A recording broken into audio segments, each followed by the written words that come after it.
Hi guys, there's some incredible bit of news that's come out just today regarding ULEZ, and it could change everything. What is it? What's going on? What's it all about? I'm going to tell you everything in this video. Brown card guy.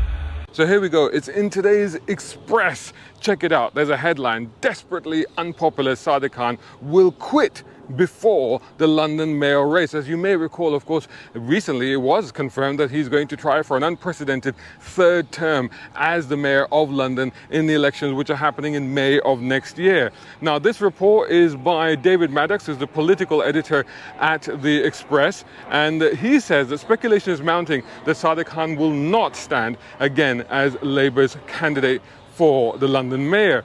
And potential Conservative candidates are actually being told that Khan may not be their opponent and that they need to focus their attacks on Labour rather than on his track record. And of course, what this is about is the speculation that is mounting is that Labour itself wants a different candidate as to stand for mayor because of, well, the unpopularity of Sadiq Khan, which is, of course, has come about because of ULEZ. It's because of what we have been talking about. The fact is that the things that he's done, or the things that he's not done, of course, in other aspects, such as, crime and housing, but also most recently and most vociferously and most, rowdily, if you like, the ULEZ issue. Now, the way the things were panning out is that any candidate that stood up against Sadiq Khan based purely on the ULEZ issue was most likely to win.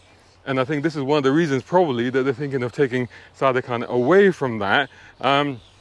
Speculation is mounting that they want a different candidate to Mr. Khan, as they are worried that the election could be a referendum on his tenure as mayor and represent the Conservatives' best hope of winning. So what they're saying is that if he stands, the Conservatives are going to win. Now, I've already said that anybody standing against Khan that said they're going to get rid of ULEZ or stop the ULEZ expansion is obviously going to win. Now, a source from the Tory mayor campaign has said the word is that Sadiq won't be running and Labour wants someone else.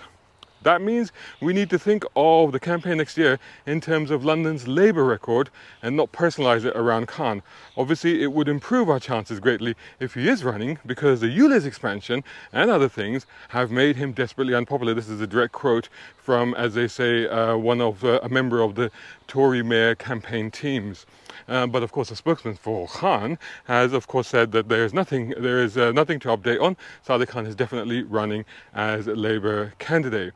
Now, of course, this also follows in the wake of speculation, or actually not speculation, but this also follows in the wake of a revelation, I should say, which was yesterday, in fact. I think it's in his new book that he's actually confirmed that he did actually suffer a mild heart attack. And this was back in 2021, while he was on stage in Scotland for the COP26, I think it was, the climate event there. And apparently, yeah, he passed out and stuff like that. He's had medical treatment. He says he's fine. But the other thing is that he's also said is that he's been suffering from PTSD, post-traumatic stress disorder, because of the death threats against him. And as we all know, and this has been widely reported, when he drives around or is moved around London, he does so in armed Range Rovers with security detail. He has about the same security as the Prime Minister does, which is a little bit crazy.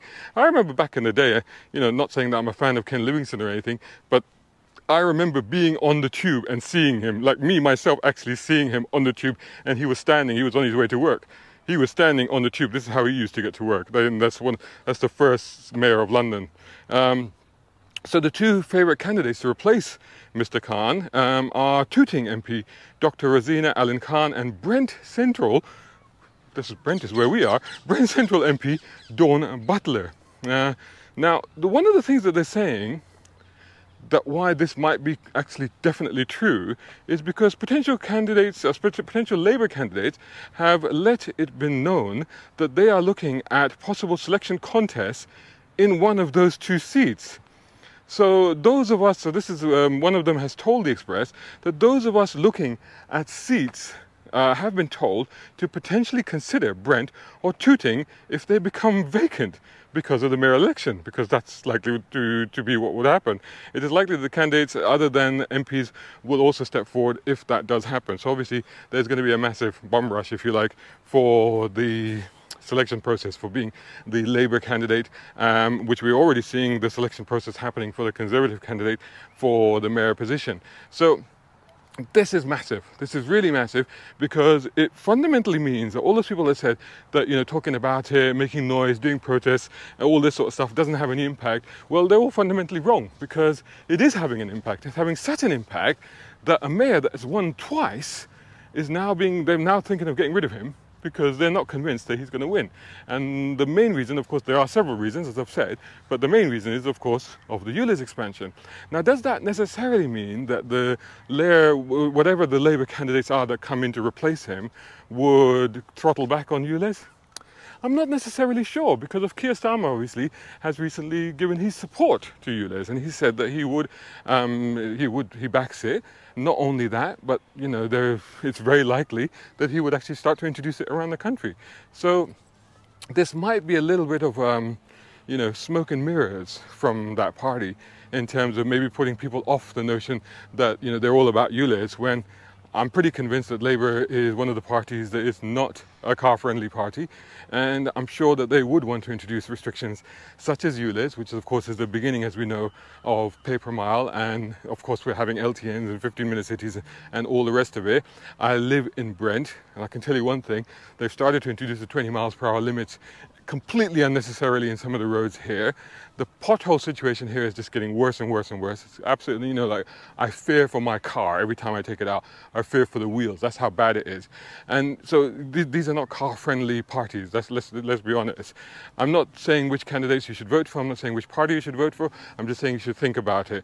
However, this is big news. And the other aspect of this is that if, in fact, the flip side of it is if, in fact, they're thinking that we need to get rid of Khan because he's very unpopular, and the main reason that's emerged of why he's unpopular is because of the ULEZ expansion, it could mean that potentially one of the Labour candidates would say, yes, we're going to stop ULEZ where it is, we will throttle back on the idea of the expansion.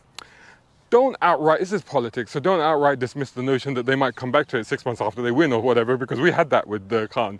Don't forget that when Khan won, within, I think, 1 month of him winning, he's on record, it's on the government website, of him being on record as saying that he has no intention of expanding ULEZ any further. And of course, he's then said he is going to do it. So politicians, you can't trust them. That's the problem. However, this is big news because I think it's massive news, because what it means is that all the noise that we've created about ULEZ has definitely had an impact, such an impact that it may actually stop Mayor Khan from becoming mayor a third time, even without him running, because he's just going to be removed from that position, or he's going to be removed from the opportunity to contest the re-election. It's unlikely that he's going to be forced to step down. I think that's very unlikely.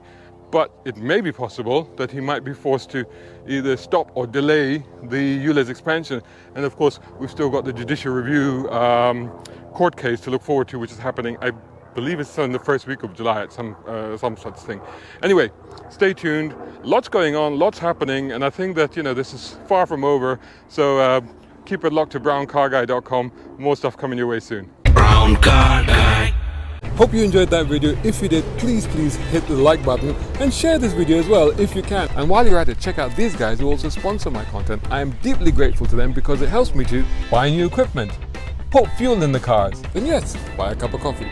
You can do the same. Just go here or right here on YouTube. Just hit these 3 little dots down here and click on thanks.